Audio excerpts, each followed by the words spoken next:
You're here to study Bridgman. This is recording 8 on bones from our 12 sessions Summer Bootcamp 2020.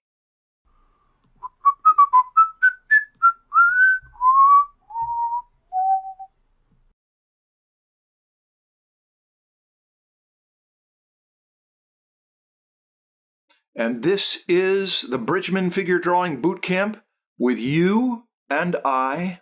And there we are. Yesterday we covered a lot. Today, skeleton and bones. 2 projects. One is to memorize all the bones if you don't already know of them. Some of you say, look, I know the bones. I know their names. I know their proportions. Then you don't have to do project 1. You get to move right on to project 2, which is the advanced project. But you cannot do project 2 very well unless you know that the bones exist.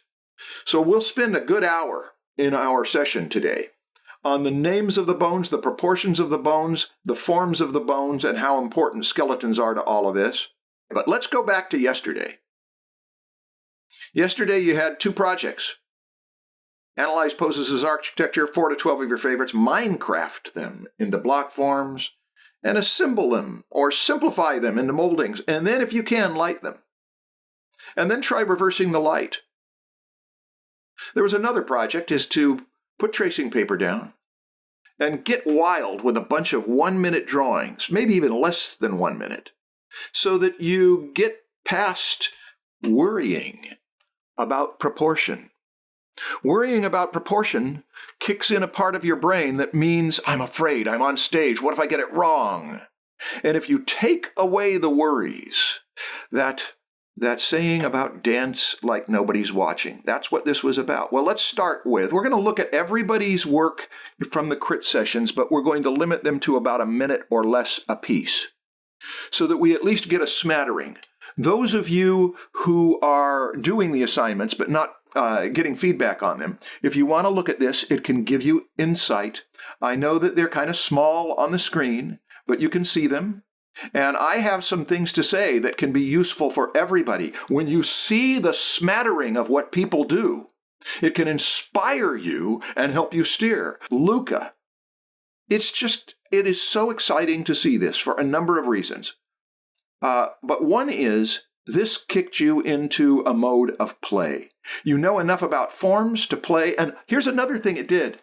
Look at this. Y'all notice that in the history of art, when innovations happen, and innovations, though some people are not thrilled about the innovations in the 20th century, but the 20th century was filled with art movements that happened the way music styles started to change, because recording and seeing people's work all over the world meant that we can do this, we can do this, we can do this. But you know, when you see how Cubism and Fauvism and other isms happened in the 20th century, there were some pretty exciting things. Part of what makes this happen, great big claim here, part of what makes this happen is individual artists screwing around, messing around and saying, hey, you could do this. Read about how Kandinsky moved toward non-objective art, and you'll get the idea. This is a cool-looking drawing. These are cool-looking drawings. This could be fun. May you continue to play. We'll talk more later. Brendan, that's exactly what I was encouraging you to do. Because those lines are like a kid dancing. In your source material, folks, if you look over on the right of the screen and you aren't inspired, well, maybe you're just waking up. Maybe you're just waking up. Good job, Brendan. Etienne, this was fun to do. Well, as soon as you tell me that, I've got about a 40 or 50% increase of likelihood that there's going to be something worthwhile in there. Not always. Not always. But you did a good thing with the moldings. Everybody, this is broken into 3 values. You've got the darks, the midtones, and the light portions. And you did it all by hand, it looks.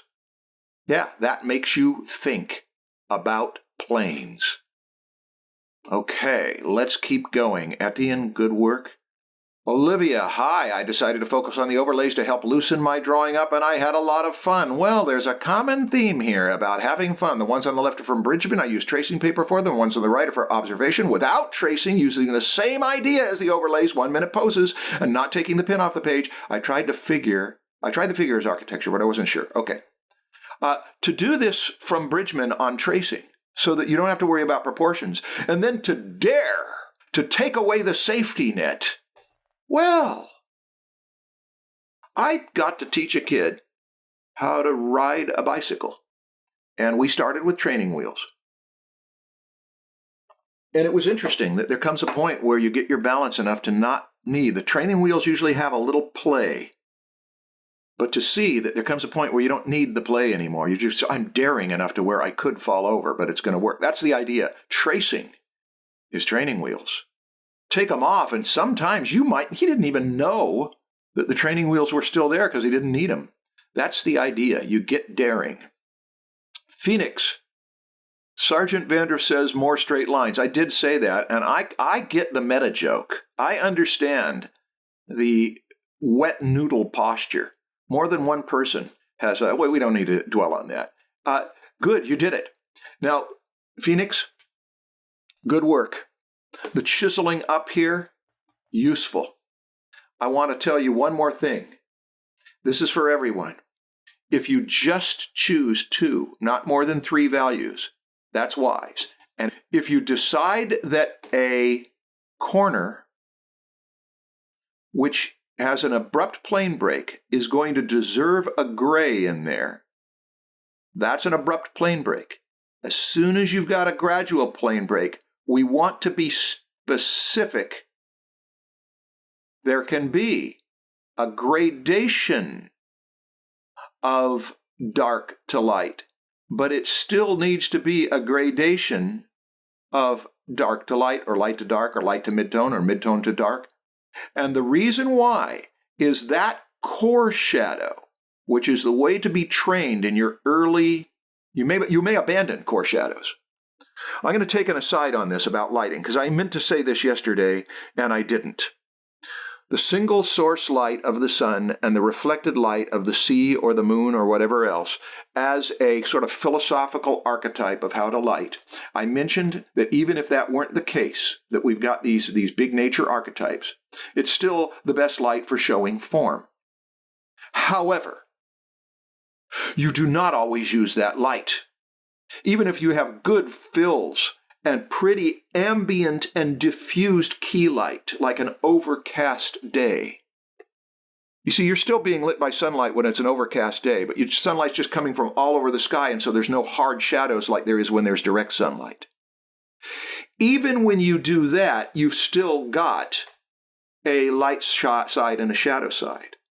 There are times when an artist wants to eliminate almost any look of three-dimensional form. Fashion photography often does that. It makes a person almost look like a coloring book because the light's coming generally from the front, and as things go away, they get darker. You would not want to use core shadows and reflected light if you are doing production design for a feel-good sitcom, typically. The Carol Burnett Show was such a great example of production design. Very soft ice cream, pastel, sherbet, open ambient light in there. And it just feels different from this. Now, that was an aside. That was an aside to give you permission not to use light side and shadow side and a core shadow in between them for emotional purposes of design. It is not a reason to avoid this in your training. And as soon as I'm going to erase everything I've got up there, as soon as this value smudges around, see, that is supposed to be a pretty straight plane. Why is the light modulating on there? There may be a reason. There may be a reason, but in your training, get rid of that and just stick this simply until you start to get ideas for the difference between the hard plane break and the soft plane break in which you gradually make the transition. Okay, I hope that was useful. That's a leftover from yesterday's light and shade talk. But part of this was to light them. And then, if you can, reverse the lighting. And you did a good job by going for the straight lines. Clarita, good work. I bought some new materials after the talk about it the other day, so I tried microns and a Pintail brush. So happy with the new materials. The blue ones are gouaches. This is the way. This is the way. 2 or 3 tones. Yay, yay, yay. Lily Penelope Watson. Lily. This was what I was talking about. This is it. Everybody, look at this. Look at this. Where would that line go? Well, if this line is going to go out there like that, and that one's going to go out there like that, actually, if we see more of this, that one might even be straighter than this one, but that's okay. Whichever way this goes, it's going to be pretty straight because that one goes that way, that one goes that way, ones in between would go like this, and then it's going to go down. But you've got a plane break. Let's start again here. You've got a side plane, a beveled plane, another side plane. Over here, there's probably a side plane that's foreshortened or going back over to the other side. A bevel plane down like there. You're wedging things in. We're going to spend a good deal of time with how this wedge happens next week with that hip joint. Good work, Penelope. We'll talk more about it later. Let's move on. Sudipta. I tried to listen to the advice of loosening up a bit. I looked into comic book art and manga. I looked into animation to learn about simplification. Good. You're doing the work. I struggle thinking of characters as architectural. I prefer thinking of them as machinery. Well, Jonathan, you're in luck. We're going to do that in the next today and tomorrow, actually. I don't quite understand the molding exercise. Isn't that just like carving a flat silhouette out of the side of a box? How do I express the leg coming toward me? You're asking me a question that seems like you're doing it. There is the leg coming toward me, and there is the chiseling of the leg to say that it is now a block, and we're going to do that a lot for tonight's homework as you turn these skeletons into basic forms. We're going to do that with every bone you can do. Okay, I think we got 2 more here. Danielle, you experimented with the complexities of wedging and lighting. Some of my face shapes feel too complex. Well, yeah, some of them feel like they're complex and they got a little out of your hand. But let's look up here. Let's see if I can do this. Hang on. That, today and tomorrow. The upper arm, really? The upper arm as just that? Yeah. The lower arm is just that? Yeah. Oh, looks like it's 2 forms there. Why is it 2 forms? We're going to talk about that even today. There's 2 bones in there, and so there can be a turn. Not quite like that, but that's where we are headed towards simplifying the bones into forms. Romana, beautiful. Great. Okay, folks, that's it for the last 20 hours work. And doing this kind of thing. Look how that tells us this leg is coming toward us and the other one is going away from us. And look at how it also does another thing. Remember this. The other thing it does is it gives a rhythmic line that helps the graphic design flow together. Did you find that when you did these scribble drawings, that there was an inclination to just scribble around like this? And just doing that, you might find good lines of continuity. But I've got to tell you, when you do this a while and you've got somebody critiquing, here's what you're going to find out that animators talk about a lot. You're going to find that a line like that and a line like that and a line like that, a long line, can help give grace. The scribbling to discover, the initial lines being macro. They may not be the right proportions, but being the right proportions isn't the most important thing in a gestural line. We'll see that in a moment here. Now let's get to Bridgman. What have we got? Well, we've had a lot of stuff. We've got the weight probably coming down about there. A little more on this foot than that foot. How do we know? Oh, the bulk of it looks like it. What else have we got? Look at this line. And this line. And this line. That tells us that he's not only thinking of a block, he's thinking of a block. Watch this. That has a little belly that sticks out like that. And that was what I was getting at yesterday with that wedging, that interlocking thing, is that form that I was showing was like an abdomen going down into another three-dimensional form. And look at the subtlety of it there. And the other stuff, the big forms, but what about this? And what about this? And we haven't really talked about this. We will tomorrow. We're going to talk about that and that, the muscles. But here's what we're going to be dealing with today. We're going to take some time with the knees. Why would we take the time with the knees and neglect all of this stuff in here? I'm going to look at the chat just to see if anybody knows why we're going to make a big deal about the knees. I'll give you a hint. We're going to make a big deal about the feet today. We're going to spend maybe 10, 15 minutes on the feet. Yeah, knees are hard. Feet are mostly bone on the top. We'll spend some time with the wrist, I trust. We'll spend a little time maybe with the shoulder blades. And we did the head yesterday. We're definitely going to go back to the head. There's another reason, David, is it's good to see the wedged forms. Now, let me reorient us. Generally, bones as forms, a lot of the bones, 60, 70% of the bones, you don't even care about what they're shaped like, particularly because they are just not going to affect the figure that much. But some parts will. The skeletal foundation and the landmark points are what we're going to make a big deal of. Now, that was to orient you for where we are. I think we should start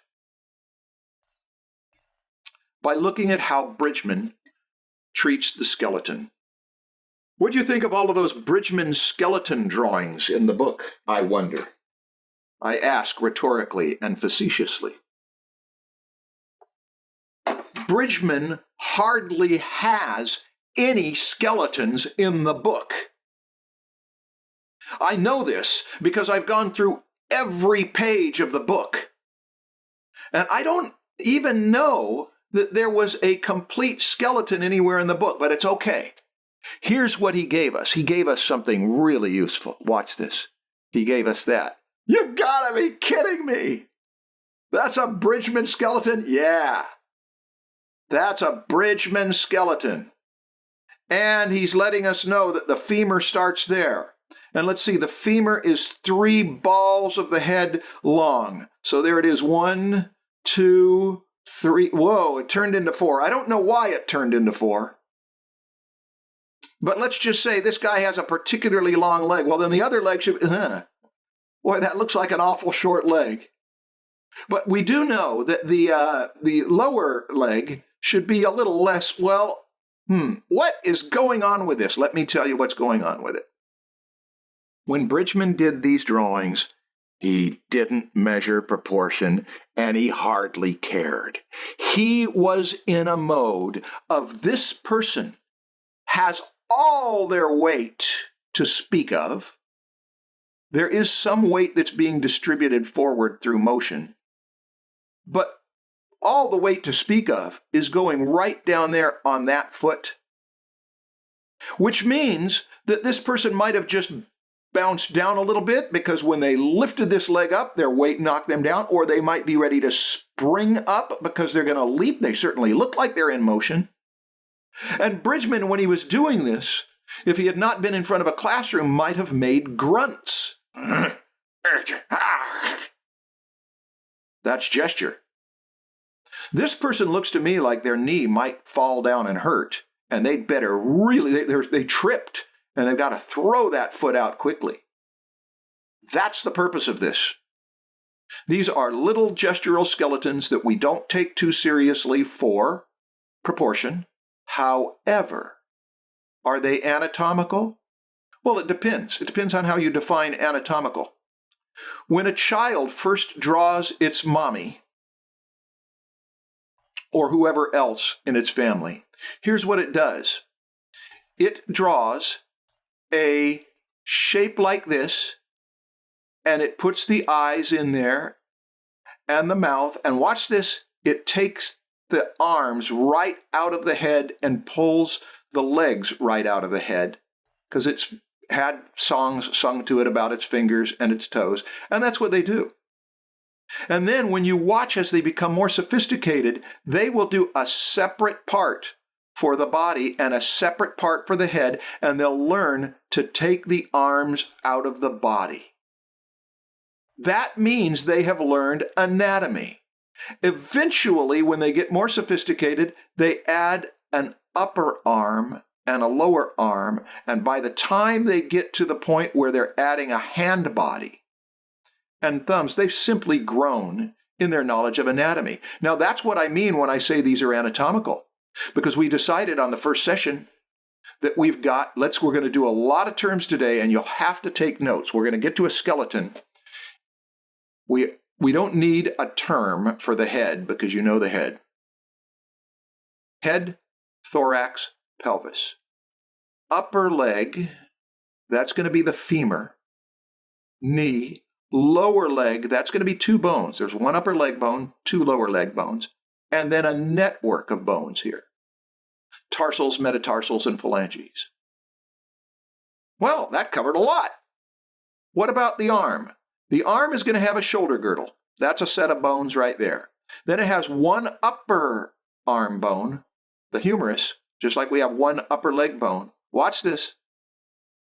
Two lower arm bones, because they can spiral around each other, and then a network of bones, a carpal mass, metacarpals, and phalanges. That's what we'll study today. That's anatomy, but let's begin with unfinished business about the head. When Leonardo da Vinci did that cross-section of a skull over there on the left, that did not help him to draw a figure out of imagination. That is a scientific illustration. The inside of the brain case, the cranium, does not help you draw a figure. So if you're saying, I'd really like skeletons like this, and when Bridgman gives me a skeleton like that, it's just not enough for me. Actually, skeletons like this may be overkill. That is a scientific illustration doing research. That is him. They didn't have anatomy books like we do. He was doing his own stuff. And he was doing it on a sophisticated level. But knowing this drawing, copying this drawing and memorizing it will hardly help you to draw a head. What about this one? The head as architecture. This is called a side elevation. What's important about it? Da Vinci's famous way of dividing the head is that it's 7 eyes tall. So if an eyeball is about like that, and that's an eyeball, one eyeball down is where the plane break, more or less, of the widow's peak happens on that skull. That's where the hair, if you have hair, starts to grow, typically. Okay, one eyeball. The whole forehead is 2 eyeballs, a little stretched out there. The nose from the glabella, that's that little part of the brow that goes down, to the base of the nose, the whole thing is 2 eyeballs. The remainder of the muzzle, 2 eyeballs. That is so inconsistent on human heads, but it is so useful. Because here's what it gives us. It gives us go an eyeball down and then divide the face into 3 more or less equal parts. Okay, that's a height measurement. What about a depth measurement? If the brow lines up horizontally on a box with the top of the ear, and the base of the nose lines up with the base of the ear, and the ear happens on a 6-eye deep box at an angle behind there, that is useful for drawing a head from imagination. These other ones, I'm not going to deal with here. It'll take too much time. I want to make a point. Bridgman sure looks to me like he's using that system. Let's see. One eyeball down. 2 eyeballs for that. If it's good enough for Leonardo, it's good enough for George. Leonardo is taking a forehead that is very organic looking. That curve looks like it's a real frontal eminence and real bumpy bone that happens on old guys' heads. Bridgman isn't that interested in those little subtleties. Bridgman is saying right there, I'm going to make a deliberate plane break to chisel it up because I like that chiseled rock look.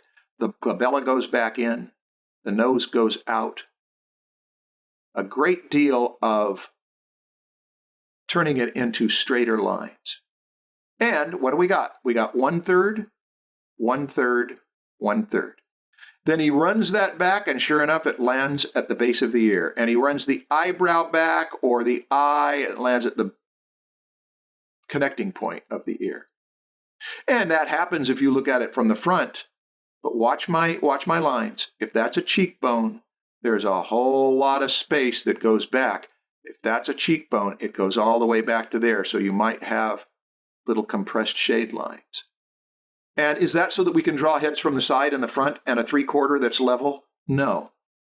Although it does do that. There's our divisions. Put it into 3/4. And we may have our width lines running off to a right vanishing point and our depth lines to a deep vanishing point. But look what he's showing us. Eyebrow line or eye line goes to the top of the ear. Watch this. Over here. Goes straight across, but what we can't tell is that it still looks like it's going straight across, but it's going from that point seriously back. From this point, seriously back. Can't tell it from the front. Now, when you look at this plate in the Bridgman book, you'll understand something. And you'll see that he has many drawings in there that do this. What's that tell us? Now, he's changed the proportions. Look how now this nose, which would be at the base of the ear there, has a great big area for the mouth. And sort of a compressed area in there for the eyes. More like a cat's head. But he's telling us the base of the nose and the base of the ear are on the same height line. So the eyebrow line, in this case, would be way up there. And now we find that level is relative. Here we've moved the nose down. So when it goes back to the ear, it goes up. The top of the head, it goes down. How far can we go with that? Well, as soon as you take the level base of the nose and lift the box up, as you go to a corner, it's an invisible corner. It's as if it were in a block, then you'll go down there and you'll find the base of the ear now is actually on the paper below. But if you tip this, pull that nose down, and you find that corner, now that could go pretty seriously up. Let's just do it. We're looking down more on this now. And if that nose is here, we'd come across there and then go up to find that base of the ear. Okay, I don't know that I'm going to belabor that because it's in the book. And you can copy those, but if you never understood what was going on, here's what's going on. The eyebrow line or the eye line, depending on what you use, and the top of the ear or the top connector of the ear are level, but on a block One is on the width line, which may be going in one direction. The other is on a depth line, which may be going the opposite direction. And the base of the nose lines up with the base of the ear. That can be a quick way to get control of the form. I'm going to stop. Why, Marshall? Just here to make it easier. I just wanted to ask about Bridgman's construction line. Good question. Okay, I didn't say this, and I should have said it the first day. I taught from this for a few semesters, and I never understood what he was saying in the numbers of those lines. 1, 2, 3, 4. And one time I sat down with a good cup of coffee and spent as much as that caffeine rush would allow me to do to be sure I would know it. And I came into class and I said, I can't figure it out. And one of my students, she was a student at the university right up the street, who was one of the smartest students I've ever had. She was on top of everything. And she said, you can't figure it out. It's not figure outable. And that was 20 years ago, and I haven't tried since. Everybody's told me this. The descriptions in the book can confuse you.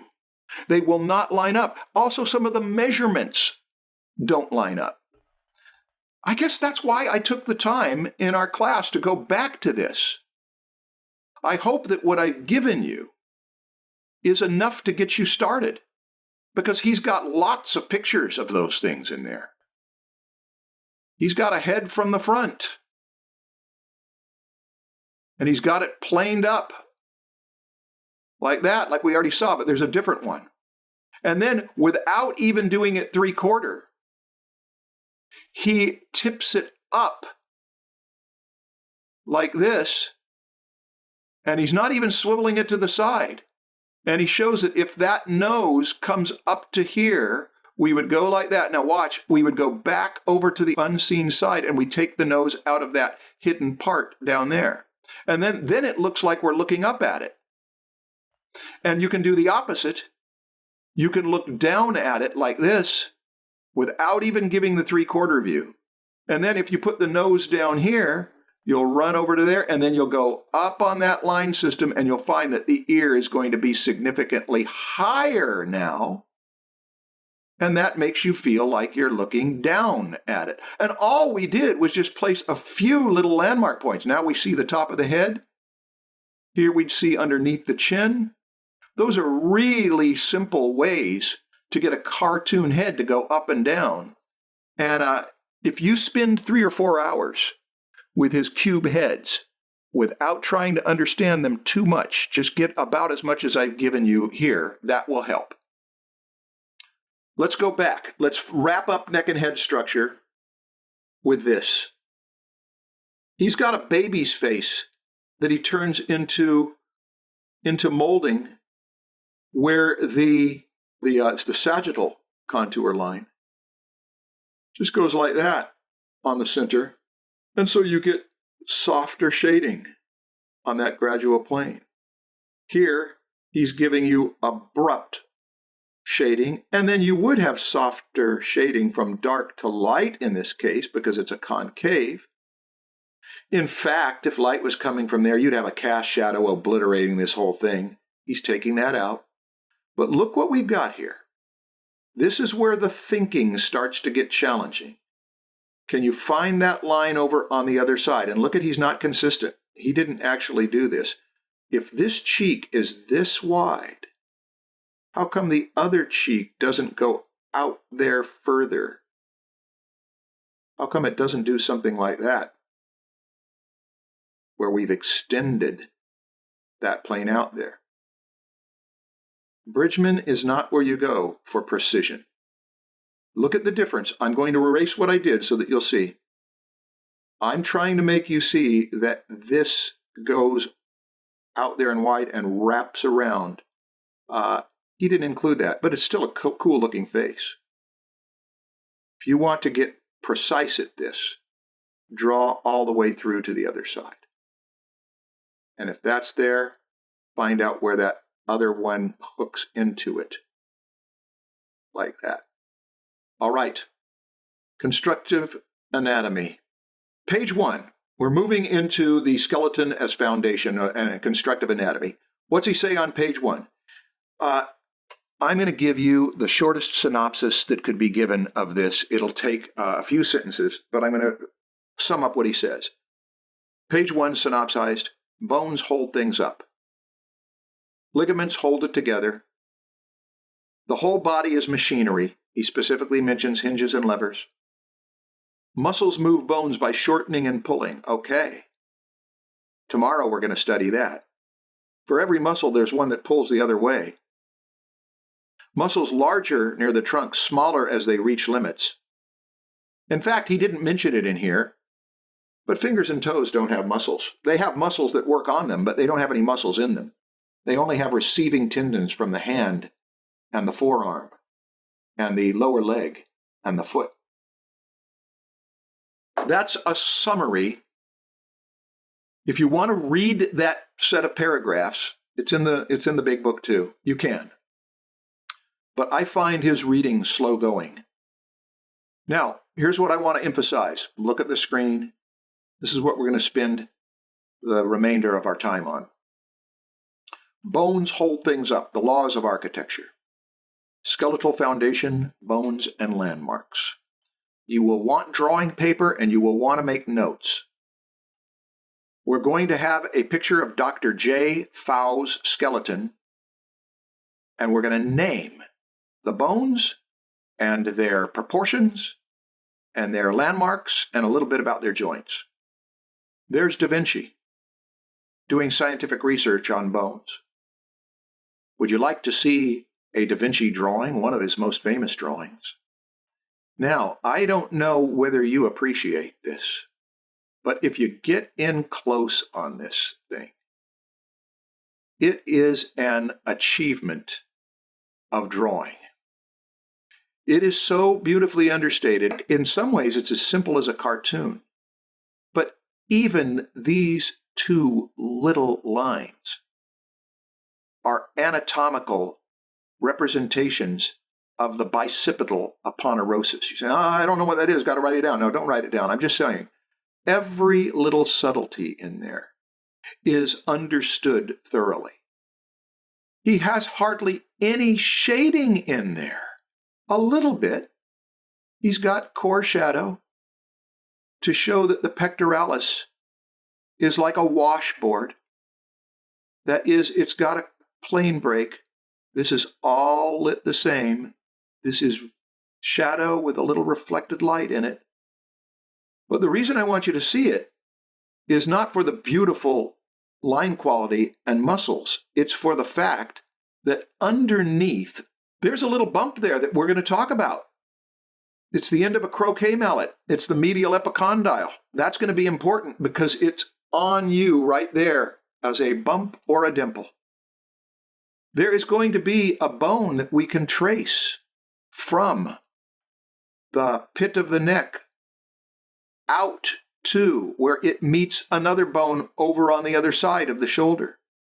These bumps here of the serratus magnus and where they interdigitate with the external oblique that he's just whispered in there are an awareness of the rib cage. Most people don't look at that and know that he knew a lot about bones, but he took the time to name them, to observe that the wheels on the end of that femur and the kneecap in front of it and the bump on that tibia below it. We're going to study this in a few minutes. He took the time to know that, and then on the outside of it, there is a bump of another bone called the fibula, and he did it from the front, and he did it from the side, and he made notes. And that allowed him, when he draws a leg like this, to be aware of where that kneecap is. And look how there's a little plane break in there. He didn't bother to shade it. I'm shading it. And then he knows there's a bump there. That bump will be the nose of the tibia. It's right there. It's right here. Tibial tuberosity. And then he's got a couple swells around the patellar ligament that go on either side. Look at this. That is muscle, tendon of muscle, and that is bone. This is bone with muscle gripping it. Part of the reason these look so awesome is that they are knowledgeable of the bones. Here is your first project, if you have not already done it because you've been studying anatomy for a while. Memorize the skeleton. Using a skeletal chart, I'll show you an example of a skeletal chart. I'll show you several. Stan has one that's low res on the side, average proportions. That's his proportional chart that he has Richet's and Hale's and Loomis's. But you've got a front view and a side view and a back view. And then he's got one that has landmarks. We're going to take some time here to go through these landmarks, and I'm going to talk you through them. Eugene Wolfe's old anatomy book, this is from maybe over 100 years ago, where he puts the skeletons inside the contours of the body. That's nice too. Any anatomical chart will give this to you. Your job is to memorize the major bones, their relative proportions, and the landmarks and joint connections. You already know about the 3 big bumps. They come first. We've spent a lot of time on them because the limbs grow out of them. The shoulder girdle we'll look at more closely, but using our proportional measurement, we know that the sternum is 1 head width. The collarbone or clavicle is 1 head width. On the back, the height of the shoulder blade or scapula is 1 head width. The width of it, if it's not foreshortened, remember it's foreshortened here a little bit, that scapula is going away from us a little bit. So that's what I mean by foreshortened.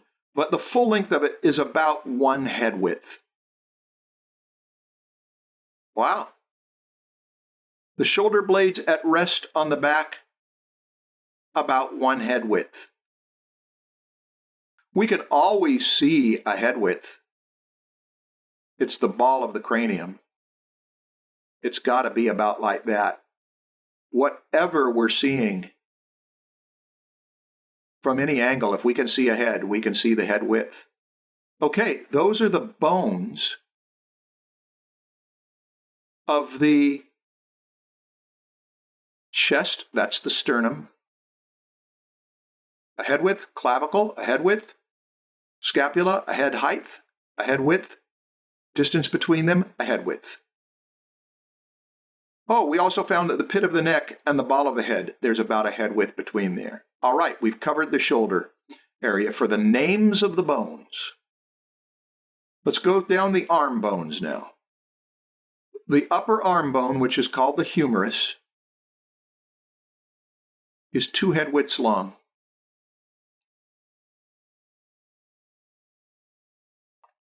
When it's not foreshortened. What about the lower arm bones? The lower arm bones are less than 2 head widths long. How much less? A little less. Can you be specific? 5/6. No, it's closer to 7/8. No, it's closer to 3/4. It's not half. It's easy enough to remember that if the humerus is a fixed length, 2 head widths, easy to measure, the forearm bones together are less. Do they have names? They have names. The important one at the elbow is the ulna. It's less than 2 head widths. We'll study it in some detail even today, but right now we're just reminding ourselves 1 upper arm bone, 2 lower arm bones, the ulna, which makes the elbow, and the radius, which offsets a little bit further down and holds the hand on the thumb side. It carries the thumb. Humerus, ulna, radius. You have no shortage of charts if you've got any anatomy book that will label those and you memorize the names. What about the hand as a whole? The hand as a whole is more than a head width, less than the forearm. Can you be specific? No. Don't need to be specific. It's just less. When it's all stretched out, it'll be less than the length of your forearm. It'll be more than a head width. Do those bones have names? Yeah, those bones have names. This little group right here, about the size of a quarter of an apple, is the carpal mass. You get carpal tunnel syndrome in that mass of bones. The ones that splay out from it but make the body of the hand are the metacarpals. Meta means above or beyond, and so they are beyond the carpals. And then the individual finger bones, which we'll look at later, are the phalanges, like a soldier in troops. Phalanges stand straight. They're relatively straight bones. Those are all of the bones of the shoulder girdle, scapula, and clavicle, shoulder blade, and collarbone. Humerus, single bone. Ulna and radius, 2 bones. Carpal mass, metacarpals, and phalanges. If you don't know those by memory already, it wouldn't be a bad idea to spend 3 to 4 hours between now and tomorrow studying all of these by name and noting how long they are relative to each other. Now, I know that this is you're seeing little tiny marks on there. The whole purpose of this is to get the context. You don't want to look in on these bones and get the subtleties where you lose where they are on the map. We're going to move to the leg bones. This upper leg bone, which is called the femur, F-E-M-U-R, is the longest bone in the body. It makes a tremendous clubbing weapon. I mean, you can hit people with the femur if you are inclined to a warrior stance. And you always grip it by this end, by the way. Get a good strong grip, and you got the heaviest part over here to hit your opponent, if you're interested. How long is that bone? Longest bone in the body? It's 3 from the very ball and socket up there, buried in there. It is 3 head widths. Okay. Does it look 3 head widths on the figure? No, it doesn't look 3 head widths on the figure because this part, which is very important to us, look at how it shows up as a depression over there. Let me switch over to red. Look at how that great trochanter of the femur, the handle of the femur, the part that is subcutaneous that you can tap, that isn't the very beginning point of the femur. So on the surface of the body, a little less than 3 head widths, but 3 head widths is fine. Just makes a long leg. We will care about how this fits into here. We'll get to that at the hip joint, and we may talk about it a little bit today. The length of the bone, the shaft of the bone, we hardly care about. A little bit, because look over here and we see that it is slightly convex to the front. It is slightly convex to the front. Its convexity to the front, when you get those muscles, those quadriceps on there, reflects. But for the most part, the 3 head width length femur of the upper leg is a single bone that will care about the bump where muscles are going to pull on the great trochanter, and we will care about the wheels of the femur. I'll show you close up after we've gone over this whole lay of the land. So if you're saying, I can hardly see it in there, it's okay. The wheels of the femur, you can tell more from the side that they're wheels. They come down here like this, and then they go like that. And then there will be a kneecap and a platform of the tibia below them. I'm giving you a close-up of what's going on in here. Those wheels of the femur are called condyles. They're important. We'll see why. But it's all one bone. The upper leg is all one bone. Then there's a kneecap. It's called the patella. It's an important landmark point. It's got a plane break. You notice that on animals too. It sticks forward. You can feel yours on you right now. Now, just like with the arm, the lower leg is two bones. The tibia, which is the big heavy bone, carries all the weight. Your fibula does not carry any weight at all. That little needle bone on the outside doesn't carry any weight. You can cut it out there and cut it out there and remove it, and you'll still be able to walk. Still be able to stand. Be more uncomfortable wiggling your toes, I'm told. I have a friend who had fibula removed, but two bones. The more important one for the weight is the tibia, the little needle bone. Now listen to this, if you don't know it already, the fibula is the needle bone. Fibula means needle. On the outside, the lateral side of the body, and it's a thin little needle that doesn't carry weight. See, we had an ulna and a radius. Here we've got a tibia and a fibula. Got two more little sets of bones. We've got a tarsal mass. We had a carpal mass in the wrist. Here we've got a tarsal mass, some metatarsals that go beyond, and some little toes called phalanges.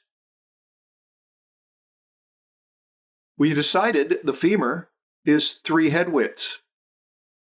The tibia and fibula, less than 3 head widths. How much less? Less. Bomis makes it equal. If you look at Bomis's proportions, he makes the length of at least the outside of the fibula, as I recall, all the way down to there. He lengthens the lower leg. I guess he just does it for convenience sake. It doesn't work that way on a human. Our tibia and fibula are always shorter than our femur. All right, folks. Your assignment. We did the major bones and their relative proportions. Now, the landmarks we need to zoom in on. But that's what we're going to do next. And the joint connections. If you already know anatomy, you may learn in this. It will not be repeat for you. Oh, wow. That is just, it's hard for me to teach from these because I'm so in love with the drawing. Let's start with the foot. Feet from the front are very difficult because they are so foreshortened. A foot from the side, because your 30-degree triangle, that protractor measure, maybe a little more on some people, it could be 40 degrees. You get old, and it starts to flatten out to 25 degrees. But that side view lets us see it.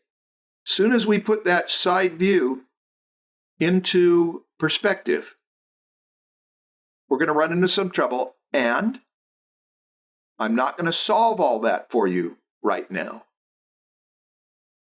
To orient you, we will come back to hands and feet and see some of their basic forms later.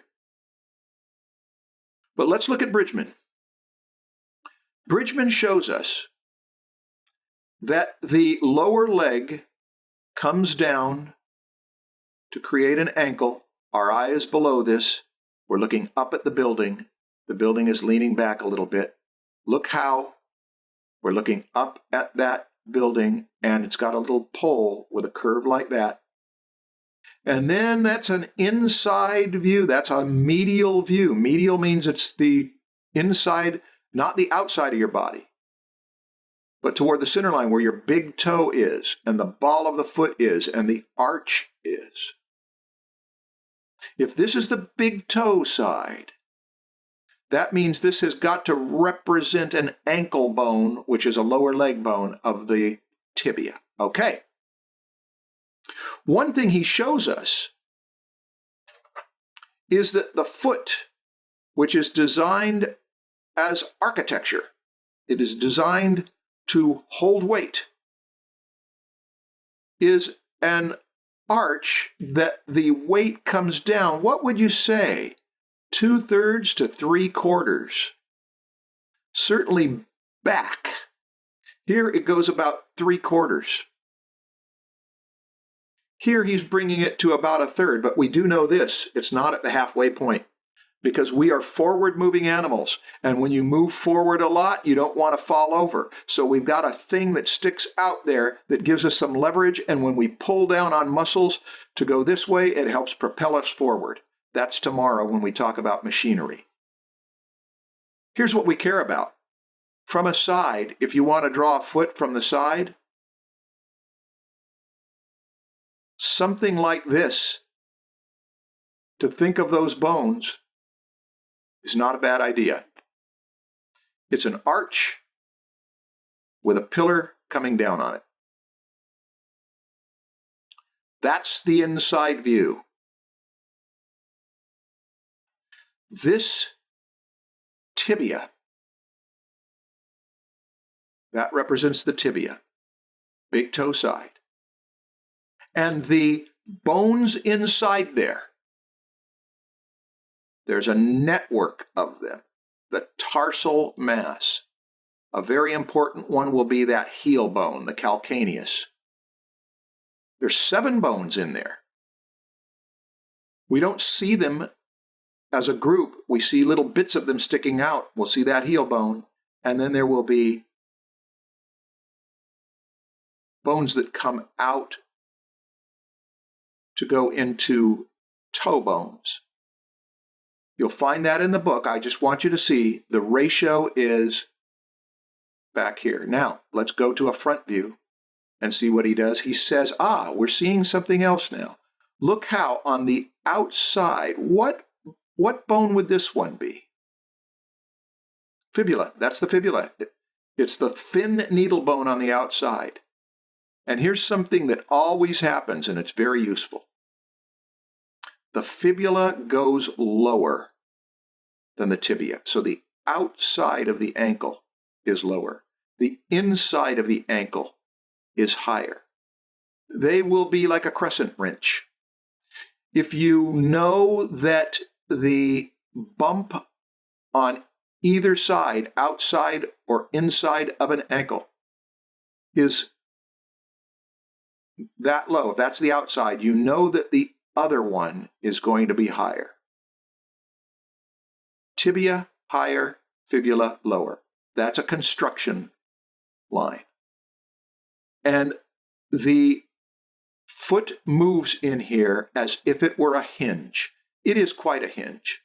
In fact, we'll see when you do, if you think of it, if you think of the ankle bones as a kind of a crescent wrench, like this, it will grip a spool, like so, for that tarsal mass. And that would have to be the fibula, the outside, and this would have to be the tibia, the inside, because the fibula is lower. Bridgman is turning complex anatomy into the simplest diagram he can. That's not a complete crescent wrench, see? I was drawing it more like this. Lower leg bones gripping tarsal mass. Hey, it's not just a hinge. It also goes left to right and right to left. And here he's turning from straight lines into more organic lines. And here he's moving from a crescent wrench idea to a kind of a fist gripping it, more organic.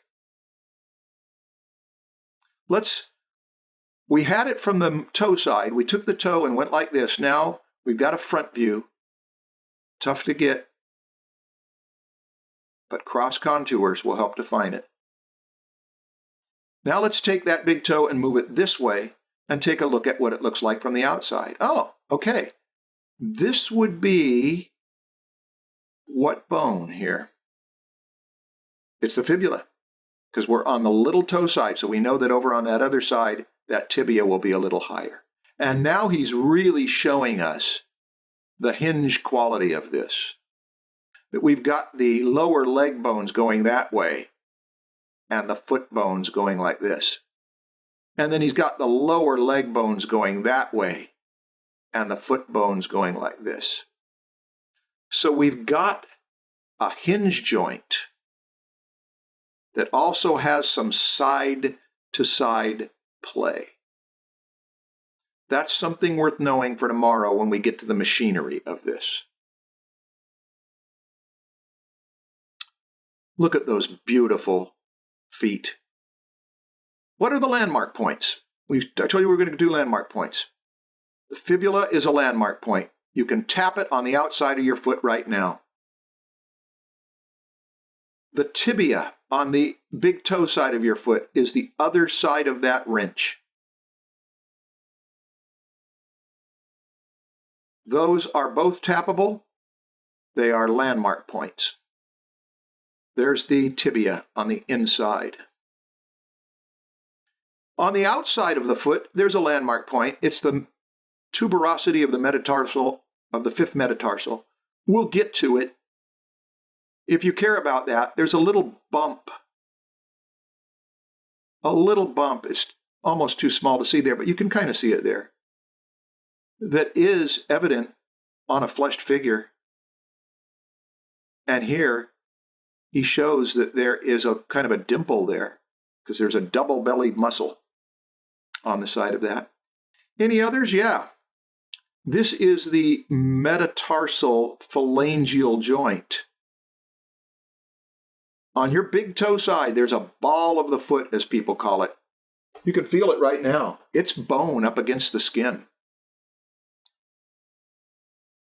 That's a landmark point. And the entire back or dorsal side of the foot, those bones are right underneath the skin. They've got tendon over them. All of the toe bones, same thing. The bones are mostly foot on top. That's why we zero in on them.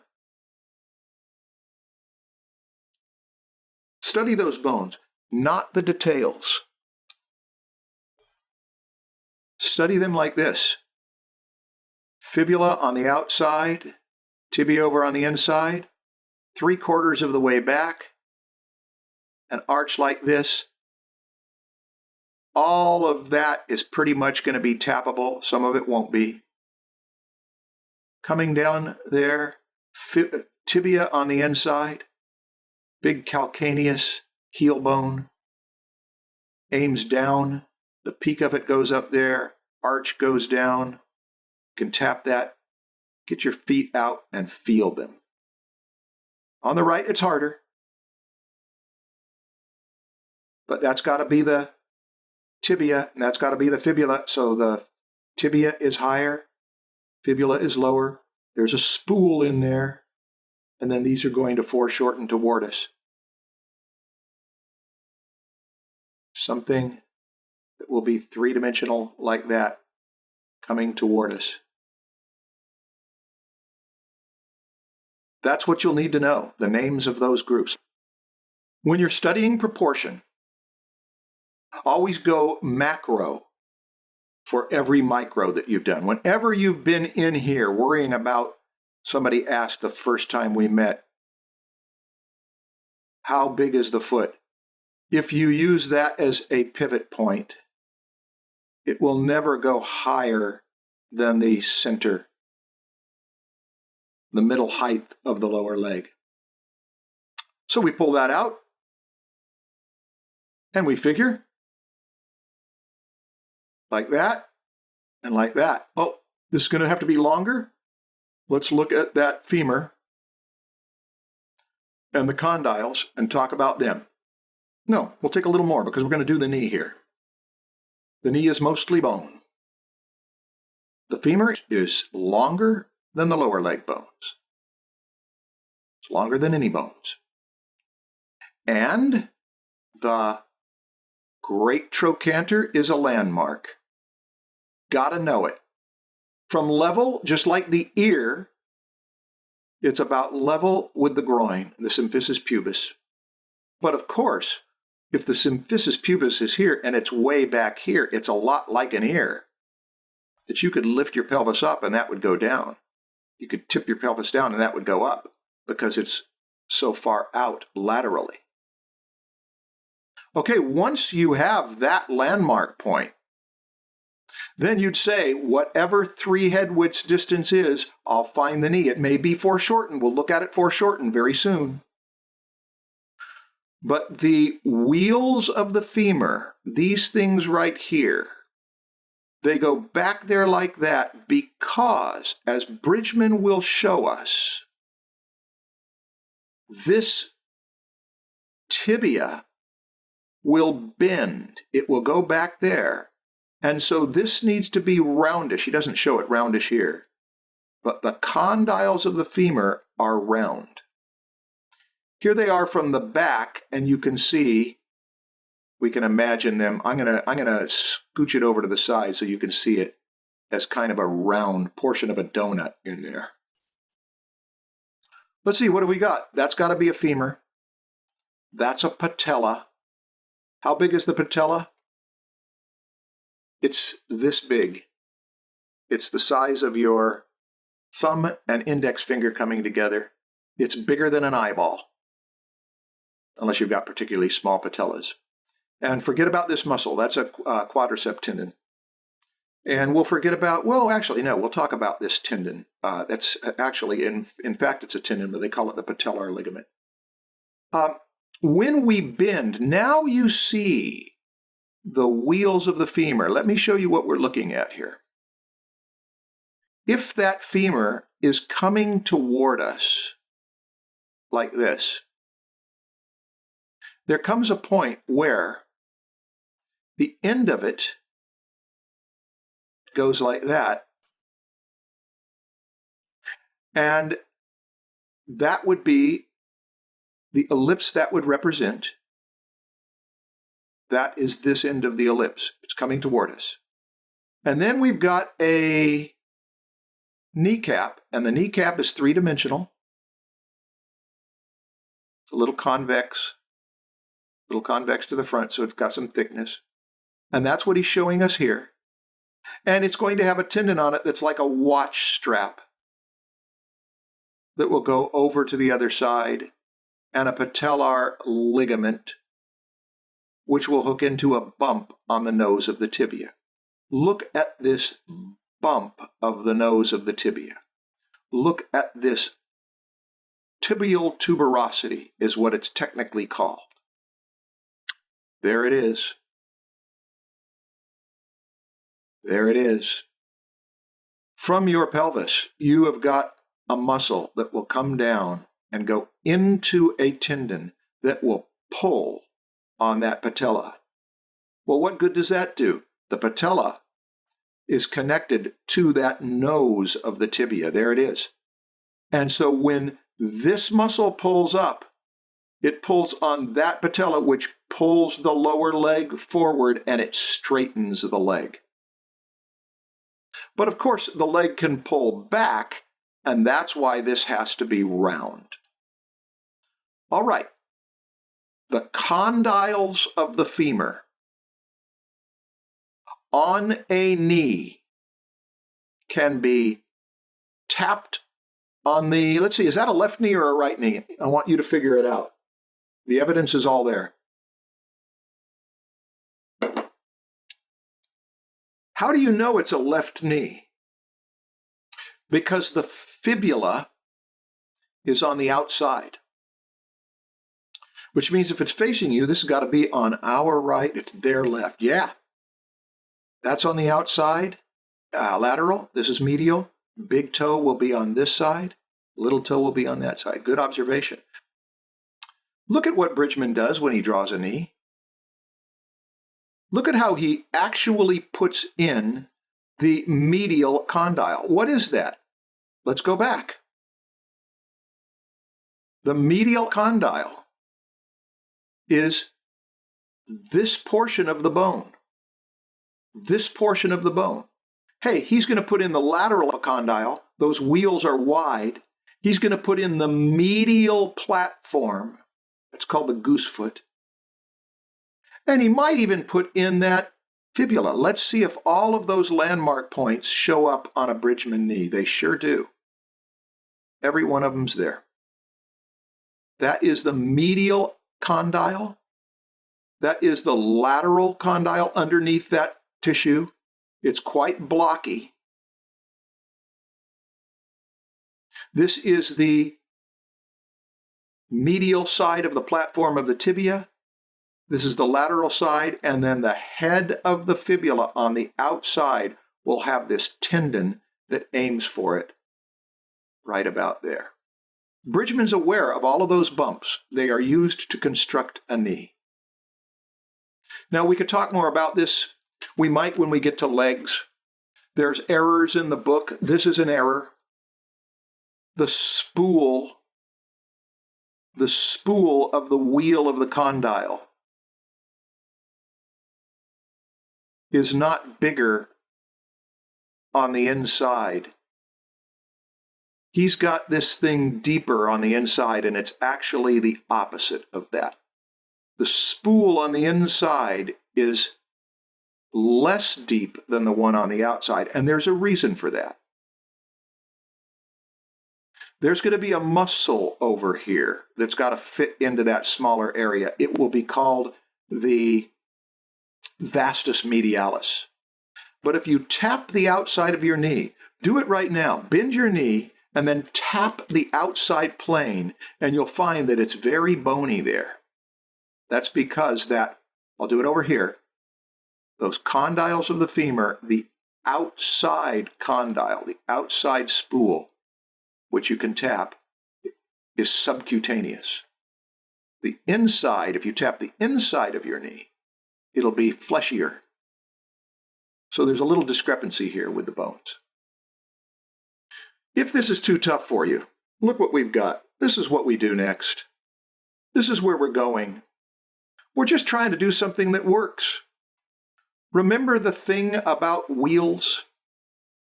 Remember that if you've got a wheel on the ground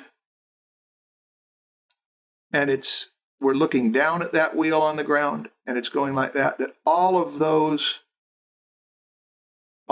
X lines will go in the same direction. If one X line goes like this, and that's a hinge joint, and this is enough of a hinge joint, then that means wherever we take that leg, let's do it. We put that wheel of the femur, that's a condyle, see?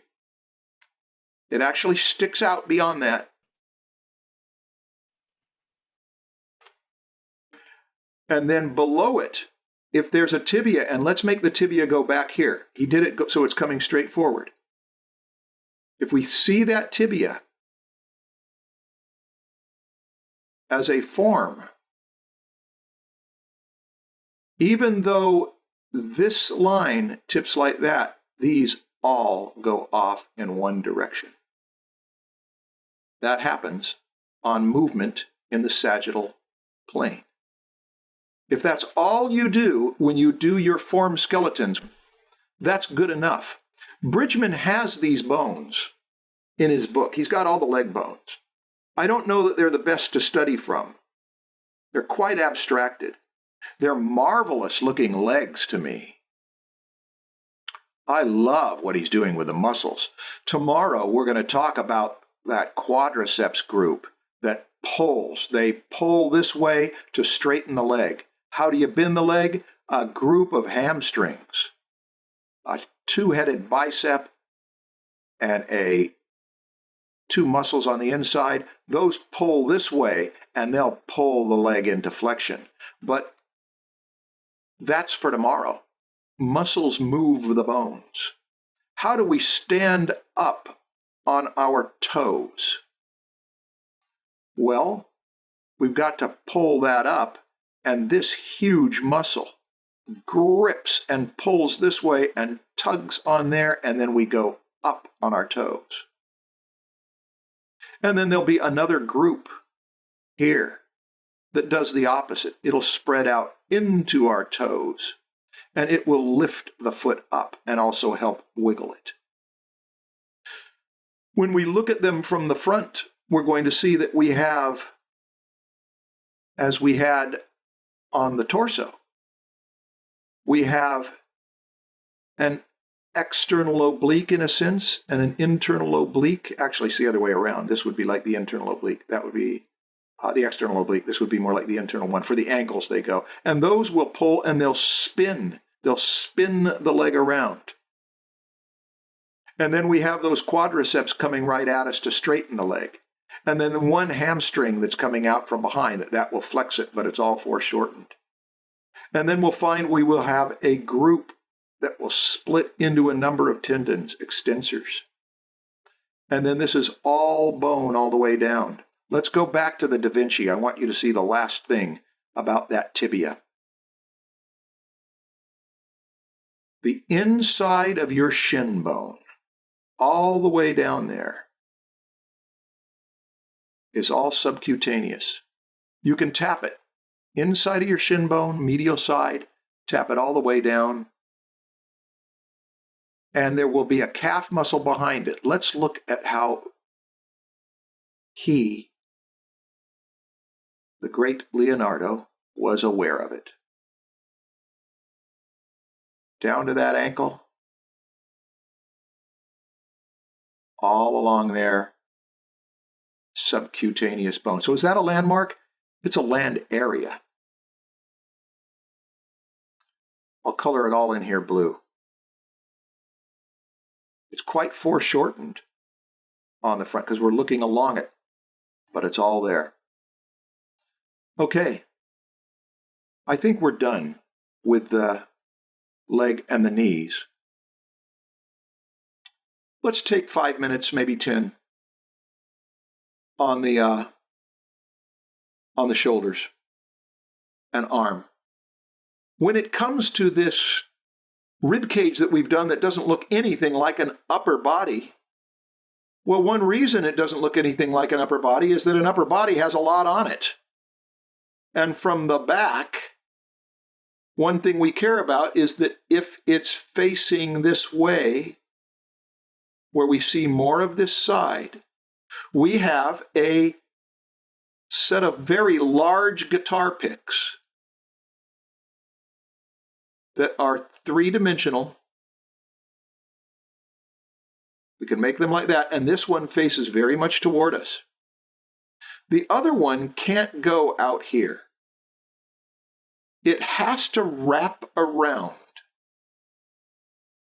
We have to have some sense of the roundness of that rib cage. And that means that the same thing might be quite foreshortened, like this, as it wraps around. This can move.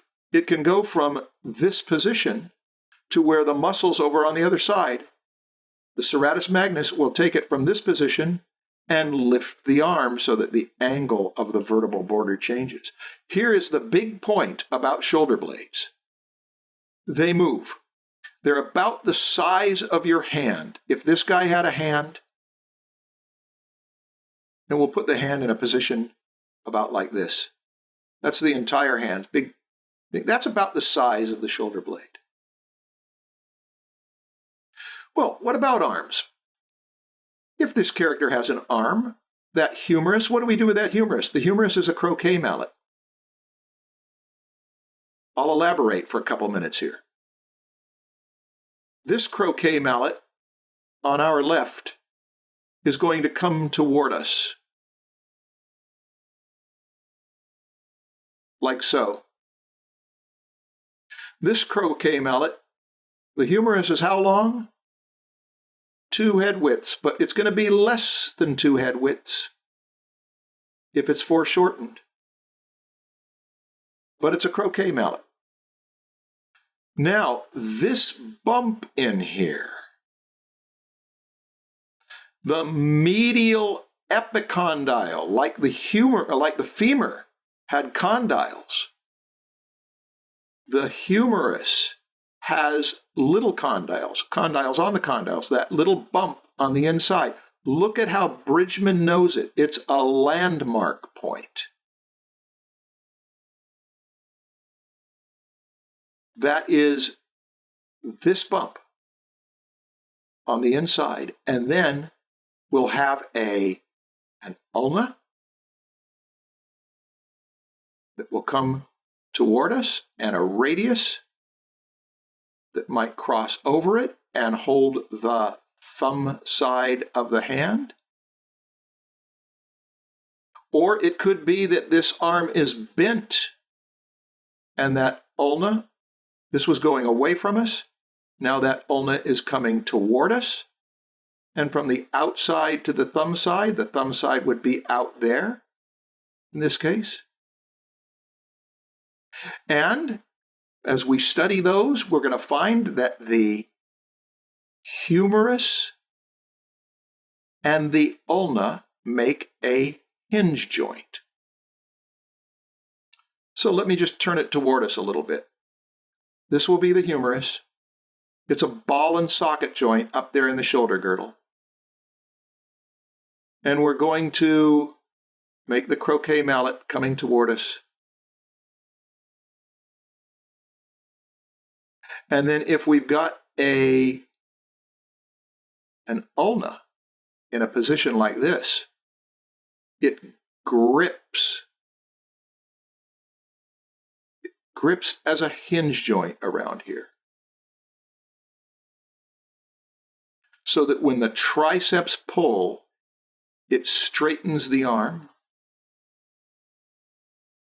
And when the biceps and brachialis pull, it flexes the arm. So we've got two important landmarks on the elbow. One of them is the medial epicondyle. That would be this bump. The other would be the ulna, which makes the elbow. That is the forearm bone that goes from the elbow to the little finger side. It's this bone. The radius crosses over it, and that's kind of tough. But let me show you that Bridgman has one of the best descriptions of it in any book I know. I love this.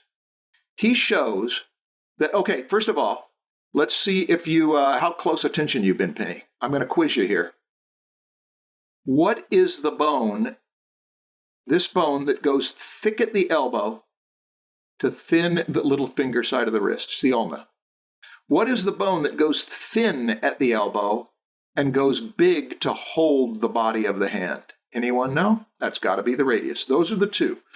Why do we care about the separate bones? Because when you hold your palm forward, that's called supination, and you can take that palm and cross it over like this so that you hold the back of your hand forward and the radius made the movement.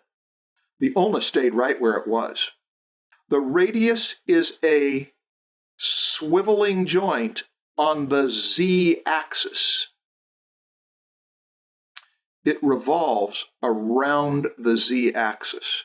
It revolves around the depth of the arm like that. The ulna is a hinge joint that rotates on the x-axis, the hinge joint of a wheel, the rolling joint of a Gatling gun. The thing I like about this is no other book that I've ever seen, maybe Peck might have picked it up, actually took a Home Depot hinge joint to make the point that that's what kind of joint you've got at the elbow. The bones of the hand are important. He's got all sorts of wonderful hands, hard to study from them. They're so quirkily him, but they're great looking. There's a landmark point that's really important. It's a little bone on the base of the little finger side of the hand. It's called the pisiform bone, the heel of the hand, Horses, it's the size of a golf ball. And look what Bridgman does with it in drawings like this. That's the little finger side of the hand. And there is a tendon of a muscle, flexor carpi ulnaris, on the ulna side that goes to that base of the little finger side of the hand and pulls it to pull the whole hand forward. See, on a horse, on the forequarters of a horse, you've got a pisiform bone the size of a golf ball right there.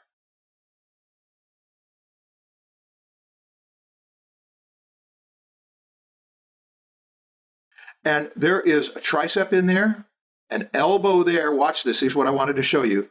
That golf ball size pisiform bone, you've got a muscle and a tendon that aim down to that and then cut in. Why? Why is it so big? Because when that pulls this way, it will help propel the horse forward. Well, we have it. Not so big and impressive, but look at how important it becomes in drawing the base of a little finger side of a hand. The pisiform bone is tucked in there. There it is. That's a landmark point. What else on the hand? Oh, the entire carpal mass. The entire carpal mass is there's 8 bones in there. Like a quarter of an apple, somebody said. Sliced into a quarter of an apple. And you shrink wrap the hand and you see that. That bump is the end of the ulna. This is that one that was so big up at the elbow. This is the radius that comes in there to hold the carpal mass. Excuse me. I'm not sure how he's got that position. It looks odd. It looks like he's got an extra bump in there. This is the ulna. Little finger side. That's the radius. Now, we could do much more. I just can't resist, though. When you see all this detail, and you say, how does that relate to the drawing? Look at how Bridgman makes that beach ball. And you can sense that a line on there would then go like this. A line on there would then go like that. These cannonball shoulders connect with it like that. He is aware of the bones underneath. And that's what we're seeking to do, is that when you do sketches, when you do knees like this, those are beautiful knees. And look how he knows that that's bone down to there. Then he picks up this one, little bump in there, foreshortened, core shadows and reflected light. Skeletons as foundations. Here's your next assignment. Here's your assignment beyond the memorize a skeleton. Using your favorite Bridgmans, draw stick figures based on bones. Look at them and try to do something. If you're a beginner, as simple as that. Try to turn them into something that may be childlike. It's not three-dimensional yet, but do you see how if you can turn these things into, if that is something going away from me, then it would explain why it's so short. If this is coming toward me, and as you look at the plates, this might be going away from me. It might be going down like that. And do this with all the energy you want to put into it. I got permission from Gabriella the first year that I had students do this, about 10 years ago, online, to look at bodies. Gabriella did not do these from skeletons. We studied skeletons in class. She did them from photographs of people. Rachel did these.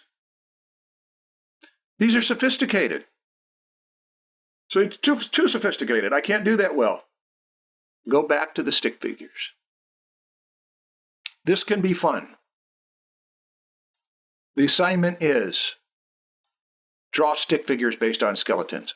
Name them. Color the landmark points blue or whatever. The parts that you know are going to affect the figure. Got one more issue here. I hope you learned. Bones as forms and the skeletal foundation. That's what we did today. My suggestion to you is memorize the bones so you know them all, and try to think of their proportions and how when they move toward you they change, and you can do that by doing the project. And then tomorrow we'll talk about how they move. They move by muscles pulling on them. Then we're going to go back to them. Hip and leg, shoulder and arm, hands and feet. But we're trying to get a holistic view first. Some of you have mentioned that you're dreaming in Bridgman. Yeah, once we're starting to dream in these forms, it means they're in us. So the work is to get them out of us, and that's the boot camp part. That's where you have to work it out. Okay, see you tomorrow.